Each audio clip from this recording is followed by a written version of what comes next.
Muy buenas tardes para todos y para todas. Hoy vamos a desarrollar dos unidades que son las 7 y la 8 y hasta aquí va a ir el parcial del día de mañana. Bueno, en realidad ustedes saben que tenemos 21 unidades y que el factor tiempo nos juega en contra. Entonces yo seleccioné los temas más importantes de cada una de las unidades para que ustedes puedan tenerlo disponible y estudiar. O sea, son temas que ustedes no pueden dejar de saber. La primera unidad del día de hoy es la que atañe a la unidad 7 y hace referencia al impuesto. Este capítulo en realidad hablaba muchísimo de teorías, de fundamentos, de doctrinas, de la parte histórica. Entonces yo seleccioné solamente los temas que realmente les van a servir a ustedes en la actualidad. Y la unidad 8 habla de los elementos del impuesto y ahí sí que ya hay cosas más interesantes y más actuales. Entonces, dadas estas precisiones, vamos a empezar a desarrollar la unidad que tiene que ver con el impuesto, es la unidad número 7. Bueno, primero que nada tenemos que saber que la palabra impuesto proviene del latín impositus, ahí está en pantalla, que significa imponer, obligar. En realidad significa imponer a alguien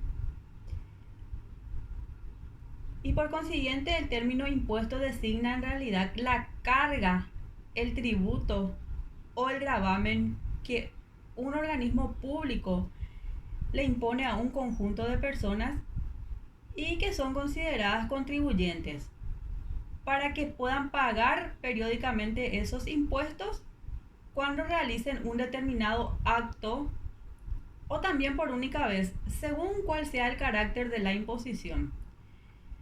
Los impuestos representan la fuente de recursos que tiene el Estado para sufragar el gasto público que surge de la organización de la comunidad.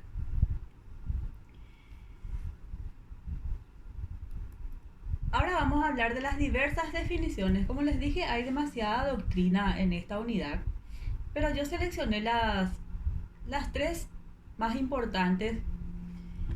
Montesquieu, por ejemplo, ya a mediados del siglo XVIII apuntaba respecto a los impuestos que el impuesto es la porción de los bienes que cada ciudadano da al Estado para tener seguridad sobre los que le quedan y para gozar de estos más placenteramente.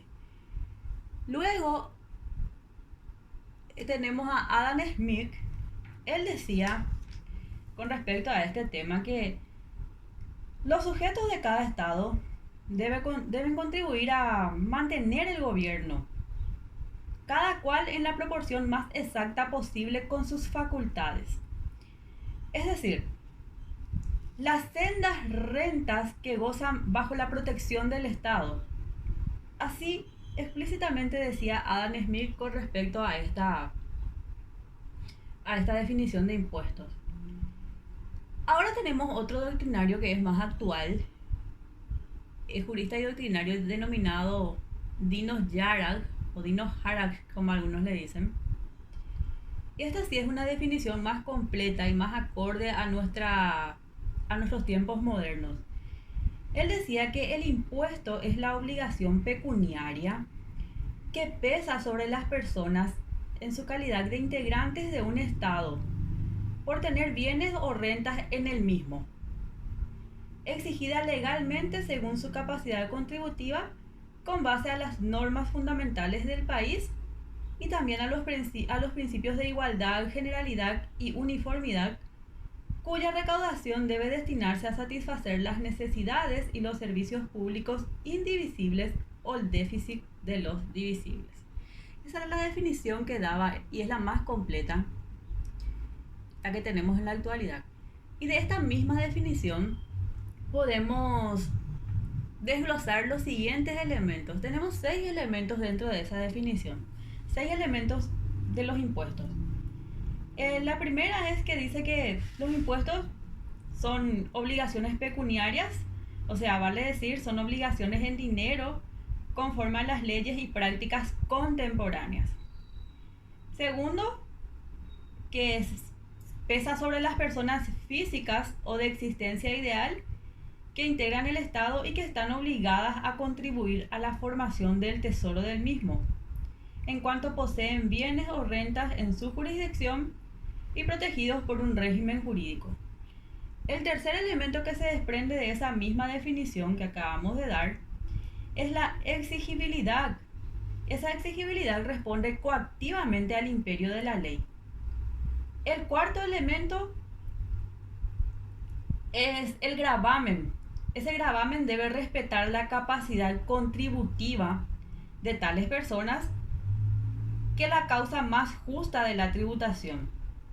Y como sexto elemento tenemos la obligación legal. Esa obligación legal ha de ajustarse a las normas constitucionales del Estado, entre ellas las de anualidad o periodicidad, y también a los principios de igualdad, generalidad y uniformidad. Y finalmente, como sexto elemento, tenemos que lo recaudado debe satisfacer necesidades y servicios públicos indivisibles, y esta característica es la que le diferencia al impuesto de las tasas. También hay un capítulo, la siguiente unidad es la que tiene que ver con los momentos de la imposición, y después de esa unidad está otro capítulo que se llama tasas. Ahí vamos a hablar otra vez de lo que son las tasas en su acepción más amplia. Bueno, dadas estas precisiones puntuales acerca de los impuestos, vamos a hablar de los elementos del mismo. ¿Y cuáles son los elementos del impuesto?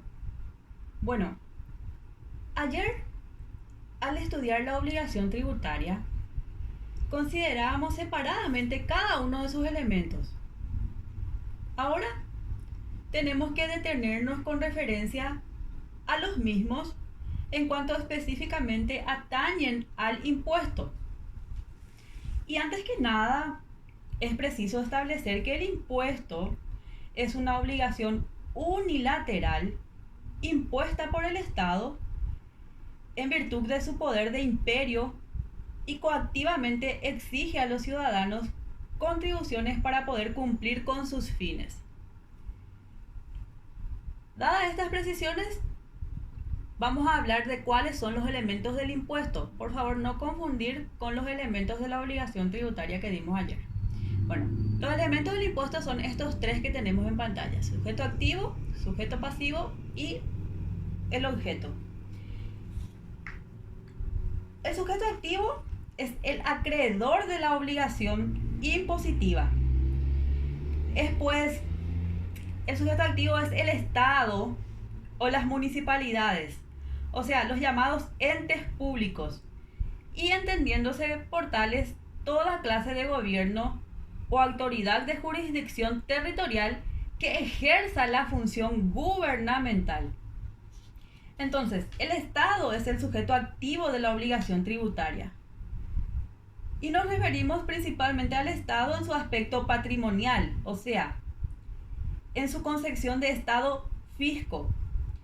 También son sujetos activos las municipalidades que cobran tributos, pero no hay que olvidar que no existe tributo alguno que pueda ser exigido sin una ley que lo respalde, sea cual fuere el organismo que lo reclame. Ahora vamos a hablar del segundo elemento del impuesto, y ahí encontramos al sujeto pasivo. El sujeto pasivo es siempre un sujeto de derecho. Es la persona a quien la ley fiscal le obliga al pago del tributo. O sea, aquí nos interesa, a los fines de tal obligación, que el sujeto pasivo sea en definitiva que pague el gravamen, según haya habido traslación o no. El sujeto de hecho, o sea, el sujeto incidido, no debe confundirse con el sujeto percutido. El sujeto percutido, perdón, es el que la ley señala.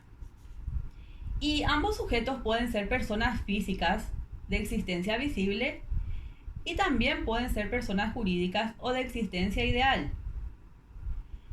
En materia tributaria, son sujetos pasivos del impuesto las personas físicas y las personas jurídicas, tanto del derecho privado y del derecho público, así como también lo son en los llamados entes colectivos de hecho. Y no tenemos que olvidar que la calidad de contribuyente exige un patrimonio autónomo con respecto a otros patrimonios.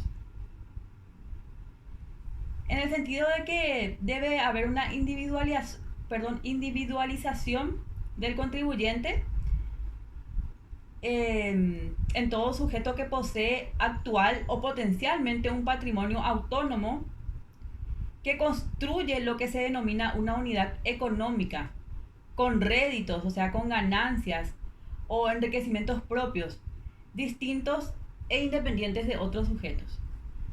Y por último, para cerrar el tema de los elementos del impuesto, tenemos el objeto, entendiéndose como tal, o por objeto de la obligación fiscal, la medida de la riqueza que interesa a la obligación. Vale decir, la riqueza que sirve para medir el impuesto, o sea, la manifestación de riqueza que constituye su materia. Ese es el objeto del impuesto.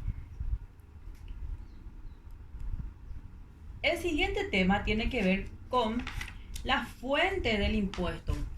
De eso también ya hablamos mucho, pero nunca está de más decir de dónde, o sea, cuál es el origen, de dónde provienen los impuestos. Y como lo señalamos ya oportunamente al estudiar la obligación tributaria, por fuente, desde el punto de vista jurídico, solo puede entenderse que es tal la ley. O sea, jamás ha de admitirse que exista un impuesto sin una ley. Jurídicamente el impuesto tiene su origen en el artículo 44 de la Constitución Nacional vigente y concordante con los artículos 179, 180 y 181. Ahí les puse, ustedes se van a encargar de profundizar eso con su Constitución. Y en ella se aplica estrictamente el principio nullum tributum sine lege. O sea, que no hay tributo sin ley. Eso es lo que significa. Como les dije, todos los tributos deben derivar de la ley. Y en la clasificación de los tributos está el impuesto. Entonces todos los impuestos deben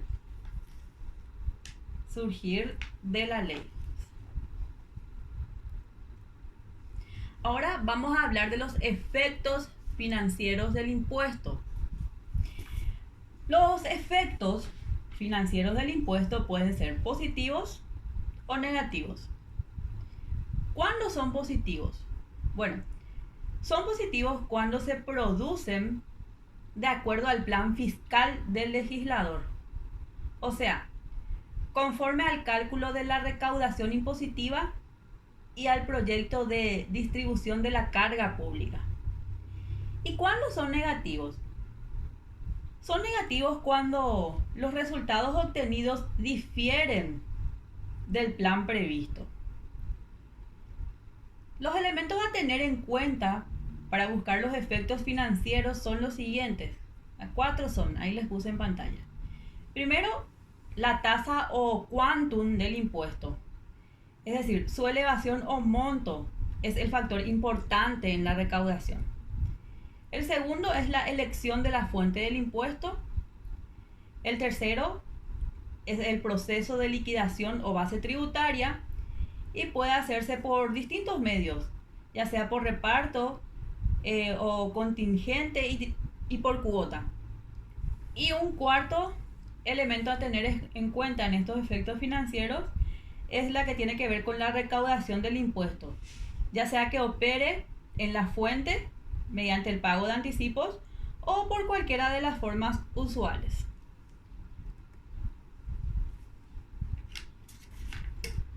Y por último vamos a hablar de la abstención, de la evasión y del fraude fiscal.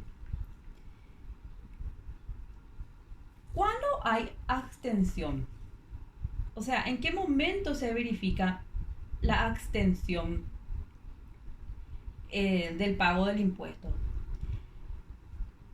Esa abstención se verifica cuando el contribuyente se sustrae al pago del impuesto sin acudir a medios ilícitos o fraudulentos. Es decir, la abstención se refiere a un acto negativo decidido libremente por el sujeto o impuesto por la ley y cuyas consecuencias pueden ser imputadas a quienes se abstienen. Tenemos que saber también que la abstención no es considerada un acto ilícito o contrario a las normas tributarias.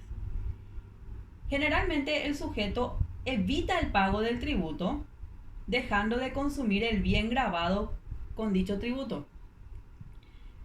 Ello ocurre cuando el contribuyente se priva o abstiene de fumar, por ejemplo, o renuncia a entablar, por ejemplo, un pleito para evitar el alto gravamen sobre el tabaco o las tasas judiciales. O también ocurre cuando se trata de evitar una tasa de registro, dando a un negocio jurídico una forma simulada, no grabada, o de repente grabada con menor derecho, sin recurrir a un fraude propiamente dicho, o también cuando cierra su negocio ante la presión de los gravámenes que lo afectan y opta, por ejemplo, por emigrar del país. En esos casos hay abstención. Ahora, ¿cuándo hay evasión? Evasión de impuestos. Y hay evasión cuando el contribuyente recurre a medios ilícitos, ocultando la riqueza imponible o logrando que se grave por un valor menor al que posee. En el primer caso, cuando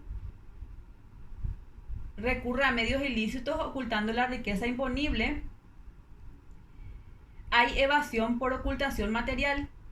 Y en el segundo caso, cuando recurre a medios ilícitos para que se grave por un valor menor al que posee, hay una evasión por ocultación económica. Bueno, acá lo que tenemos que diferenciar es que una diferencia rápida, ahí les subrayé y les puse en negrita, entre la abstención y evasión para no confundir, es que en la abstención el contribuyente se sustrae al pago del impuesto sin acudir a medios ilícitos o fraudulentos. Sin embargo, en la evasión, el contribuyente recurre a medios ilícitos para poder ocultar la riqueza imponible o de esa manera lograr que se grave por un valor menor al que posee. Que graben sus impuestos a un valor menor del que posee. Eso es lo que quiere decir. Ahí le subrayé y le puse en negrita la diferencia puntual entre ambas figuras jurídicas. Y por último, y aquí cerramos nuestra unidad, y hasta acá es lo que tienen que estudiar para el examen, encontramos al fraude fiscal. ¿Y cuándo hay fraude fiscal? Hay fraude fiscal cuando los contribuyentes evitan el pago del impuesto mediante falsificaciones que caracterizan como criminosa su actividad o su conducta fiscal. Así ocurre, por ejemplo, en los impuestos indirectos con el contrabando para eludir el impuesto aduanero y con el uso de mecanismos o procedimientos falsos o de casos típicos de fraude fiscal que por lo general castiga la ley con la confiscación de las mercaderías y también con graves penas pecuniarias y hasta prisión, o sea, con pena privativa de libertad. Bueno, entonces ahí les subrayé puntualmente cada una de las diferencias entre estas tres figuras. El fraude fiscal, en el fraude fiscal los contribuyentes evitan el pago del impuesto mediante falsificaciones. Y esto es todo.